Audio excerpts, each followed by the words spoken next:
Hello everyone, Dan here from the Next Issue Podcast. On today's video, we'll be doing a review of episode 6 of The Acolyte, Teach, Corrupt. I don't think there's a need to go over the cast anymore. We've done that multiple times. Before I get into going some of the beat by beat stuff, man, this show is frustrating because there's a lot of stuff that I really enjoy. I like the overall premise of the show. But man, oh man, sometimes I feel like this show just gets in its own way. Uh, the storyline gets a little confusing. I feel like they focus sometimes on the wrong things. For the past few episodes, like I like the previous one. This one I don't really like as much. I don't know. I'm all over, and I'm pretty sure I'm gonna enjoy the next one because I kind of know what's coming. So that's another thing. Like this show, it feels like the stuff that it's hiding or that it's trying to like not reveal. They're doing such a job. It's just a really bad way to form a mystery because you gave us an interesting premise and then you're just really dancing all around it, while still trying to give us a little bit of. They don't really give enough clues or anything, so it's just frustrating. It's hard to even kind of put into words, but man, oh man, this show, especially after the events of last episode, there's a lot less characters now that we kind of been following. There's a character that kind of has risen to the forefront that it's somebody that maybe we should have been following a little bit sooner. And I don't even know if this show like knows kind of where it wants to go or where it wants to be.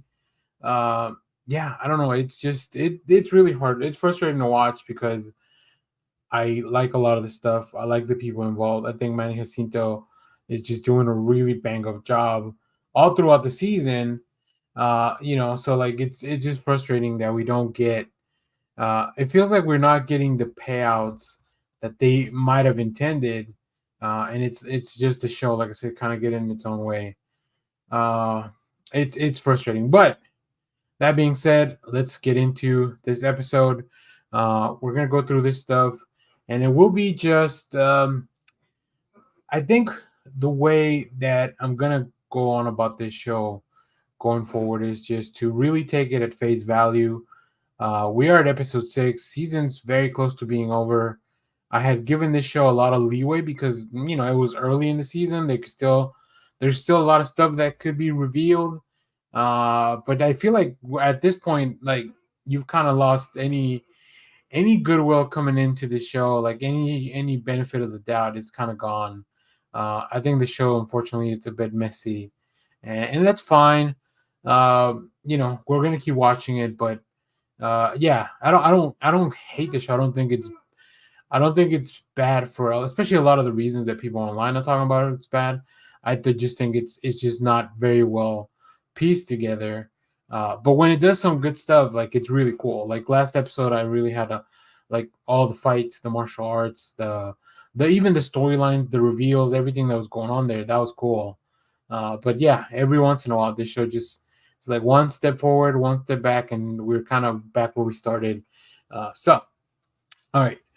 We pick up with Osha waking up somewhere in the island. It is revealed to be the island where Quimir or the Master or the Stranger, whatever you want to call him, where he has his base set up.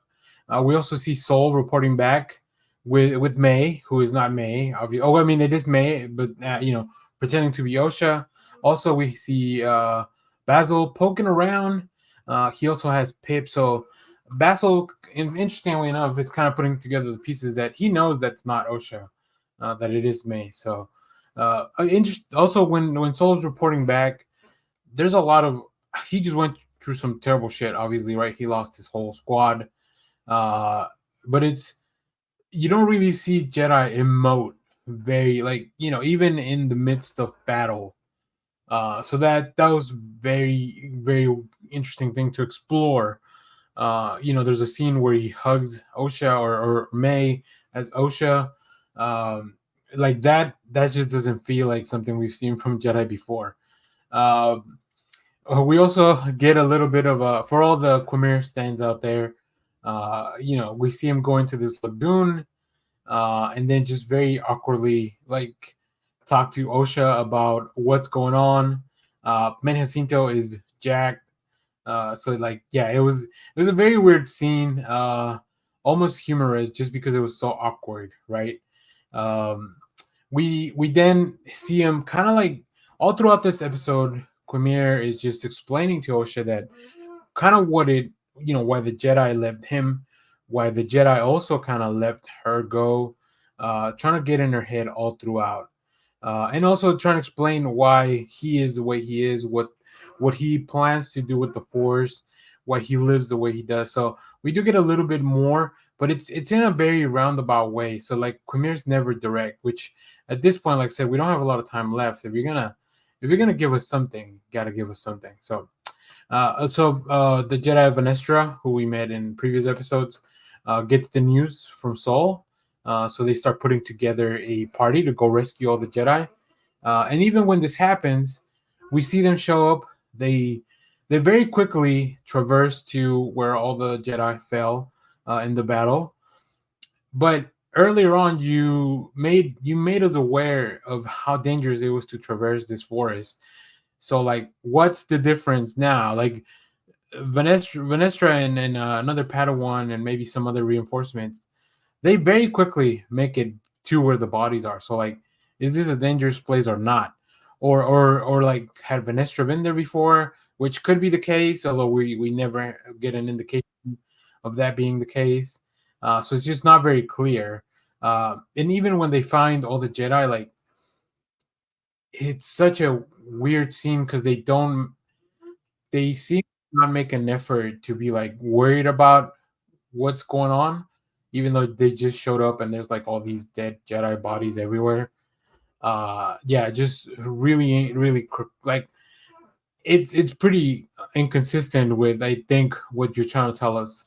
Um, we also have a really weird shift in tone while we're in the ship. Like Basil and Pip like get up to shenanigans with like trying to out, or I guess trying to deter May from doing stuff in the ship. Just it felt really weird to put that in the middle, like right after the scene where we see all the Jedi. Um, as they find some of these Jedi, one of those mods from the last episode is going to attack. We do finally get to see the lightsaber whip, even though it was just very quick. Although I have a feeling we're going to see it a little bit more, because during the conversation with Osha, Quimir reveals that he has this like big scar on his back, which looks to be like it could be from a lightsaber whip.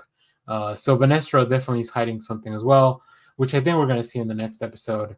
And finally, Soul does figure out that it is May who is in the ship. So that's going to be interesting to see how we follow from there. And the last thing is that Quimir offers Osha to put on his helmet to kind of connect with, to isolate from the world. And when she puts on the helmet, that was kind of cool because not only do we get to see how like Quimir is so in touch with the Force that he didn't like he doesn't really need the visibility to do all the stuff he was doing on the island. I don't know, that was cool. And then of course you get some reminiscent breathing to, it sounds a lot like Vader, so like you get all those little hints of the dark side. So yeah, Quimir seems to be looking for an acolyte, and maybe it's not, maybe it's going to be Osha this whole time. So we'll see. I don't know. I don't know how much a payoff to a lot of those things could make up for all the just issues with the show. Like it's just very weird pacing, very weird tone, inconsistent all over the place. I think it's the inconsistency that is really making me just not enjoy this as much as I thought I was going to. So, there you have it. Let me know, what do you think of this show so far? And then, like I said, we'll keep talking about it. We're almost done. So, as always, thanks for watching, everyone. Remember to share, like, subscribe, hit the bell so you know when we go live. That is most Saturdays, 10 a.m. Central Standard Time. Stay tuned. We have more comic reviews, trailer reactions, TV recaps, all that fun stuff in the channel. Thanks for watching, everyone. Bye.